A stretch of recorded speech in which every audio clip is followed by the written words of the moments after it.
Good afternoon, everybody.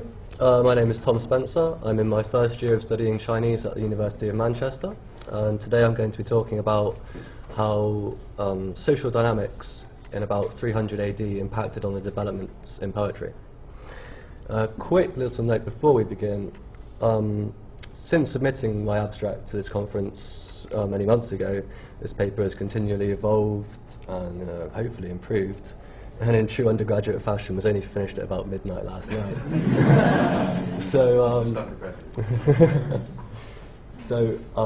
The actual subtitle to this piece, Poetic Development Following the Fall of Western Jin, is perhaps not quite in line with my actual paper I've produced. So if you could bear in mind that it might be more relevant to read it as Poetic Developments During the Western Jin, hopefully you can save some confused question answers at the end. Okay, so in approximately 545 AD, a courtier named Xu Ling compiled an anthology of poems entitled New Songs from a Jade Terrace. Collecting hundreds of poems ranging from the 1st century AD to the 6th, it traces the evolution of a unique genre known as palace style. What made palace style poetry unique was that it challenged the traditional conventions of poetry writing. For many centuries previous, the poetic canon specified that, within poetry, there must be a delicate balance between the content of the piece and the form. Form relates to the structure, format and wording of the poem, whilst content is indicative of the soul of the poet himself, his feelings, emotions and the message he intends to convey. If a poem has more form than content, it will lose its moral meaning. And if a poem has more content than form, then as you can imagine it will be a bit of a mess. Palace style poetry, however, shattered this canon. Practitioners of this genre stressed the importance of form over content. To the palace style poet, a poem need not have any moral meaning whatsoever. Instead, the crafting of a poem should only be considered an exercise of the author's literary abilities. Poetry essentially became an exercise in aesthetics. And what we might consider to be the epitome of palace-style poetry did not develop until the 6th century. However, this begs the question of where palace-style truly begins.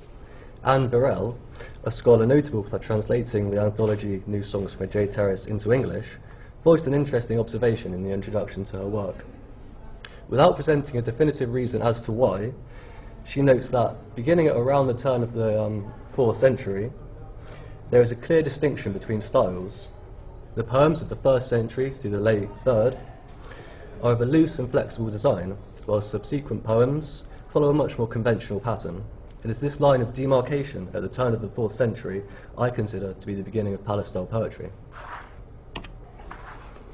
The dynasty that presided over the turn of the 4th century was the Western Jin, which existed from 265 AD to 316.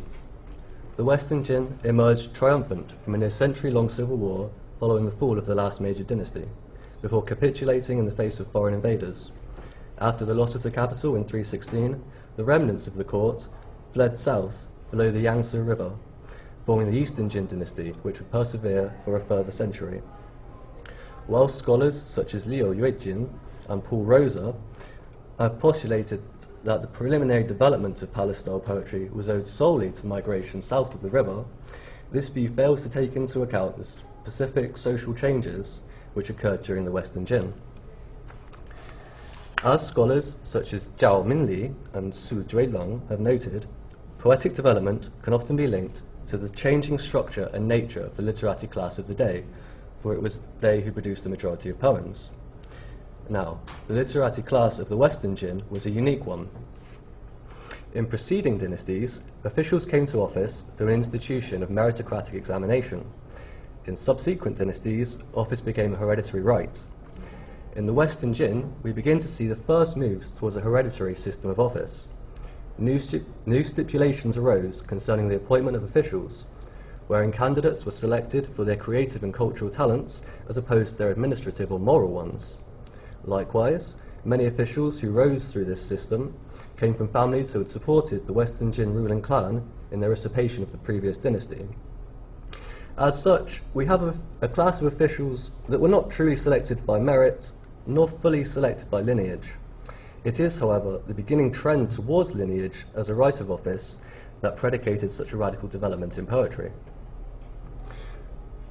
When office becomes a hereditary right, it brings with it two radical changes. The first is security, wherein a literate's position is relatively secure by right of birth. However, this is a double-edged sword. If you're not competing for patronage or prestige through the traditional channels established in a meritocracy, you have to look towards new avenues for establishing yourself in the literati world. This is the second change. In a similar vein to the courtiers who produced 6th century palace-style verse, Western Jin officials used poetry to procure advancement, essentially experimenting with new aesthetics to curry favour. Poets from this era have been consistently derided for their over-embellishment in their verse, both by their contemporaries and by later critics. These range from the critic Zhong Rong's ridiculing of Zhang Hua's work as excessive ornamentation, to Lu Yun criticising his own brother Lu Ji's verse for its superfluous elegance. However, whilst we see this rise in aestheticism, we also see the decline of meaning in verse. In other words, we see the importance of form grow and the importance of content diminish. To best convey this, I've chosen to compare two banquet poems, written perhaps a generation apart. Banquet poetry, as the name implies, was poetry written for or during a banquet, and then recited, usually in the presence of the emperor or a royal patron. The first poem is by the official Liu Zhen, who served during the Cao Wei dynasty, directly preceding the Western Jin. The second was penned by a poet named Ying Zhen, who was writing perhaps 50 to 60 years later. Since time is limited, I won't be able to analyse each poem in depth, but I've selected two similar passages from each to contrast.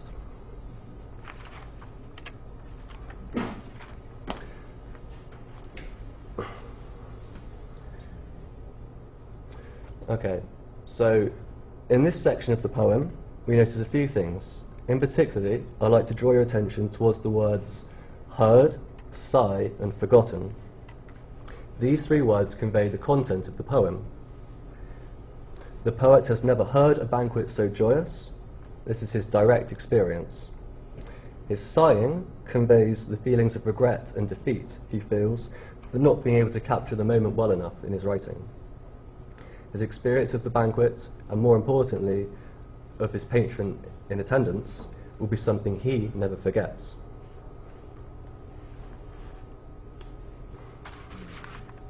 Now, this is the poem by Ying Zhen, written during the Western Jin.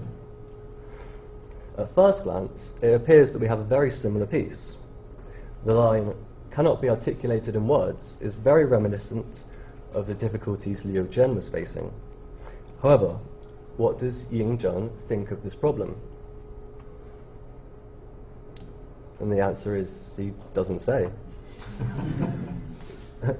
As the scholar Wu Fusheng notes, whose translation I've used, there is nothing in this section, or indeed in the entire poem, that conveys any emotion on the part of the poet. In short, there's no content whatsoever.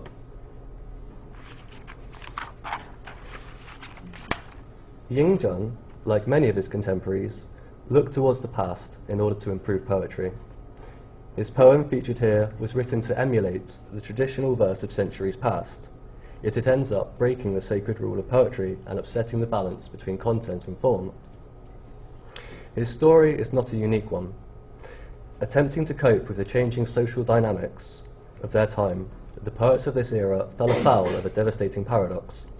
In their very efforts to perfect poetry, the poets of the Western Jin ended up destroying what it actually stood for. That's actually all I've got written down, but I can go off the cuff a little bit if you guys want. We've got about 2 more minutes if you want to. Okay, I guess I'll briefly talk about the sort of relevance of this study in regards to the sort of wider context of the field of early medieval Chinese poetry. There hasn't really been any sort of argument recently to show how social dynamics impacted on poetry, and a lot of the recent trends are more towards religion and things like localization, which are quite strange arguments. And I think they need to sort of, I think they leave a lot to be desired, and they don't take into account these sort of social changes that were happening to the people who are actually writing the poetry. And no study in English as of yet has really properly looked at social dynamics, and people I referenced, like Paul Rosa and Western Jin, talk about it very briefly, like tacked on to the ends of other papers that they're talking about other things. And it's an argument that's got a lot of promise, and I've been interested in, supported for a long time now, yet it's never been given much credence. And I think it can also be used, not necessarily as a model, but as a way of looking at poetry in other dynasties, especially, I think, during Tang, specifically about 300 years after this, there's a shift back to meritocratic and traditional poetry, and it flips the whole thing on its head once more. So I think it's definitely an interesting and hopefully productive way of analysing poetry. So thank you.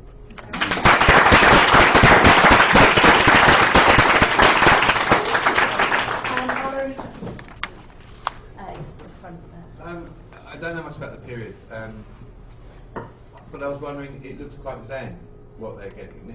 You say there's no content, sorry, there's no meaning. Yeah. But is there any influence of Zen or Buddhism, as in nothing having a value? There is, in fact, yes. That might be why there's such a strong argument from religion, especially Buddhism in sort of the period sort of directly following this. Buddhism really takes off.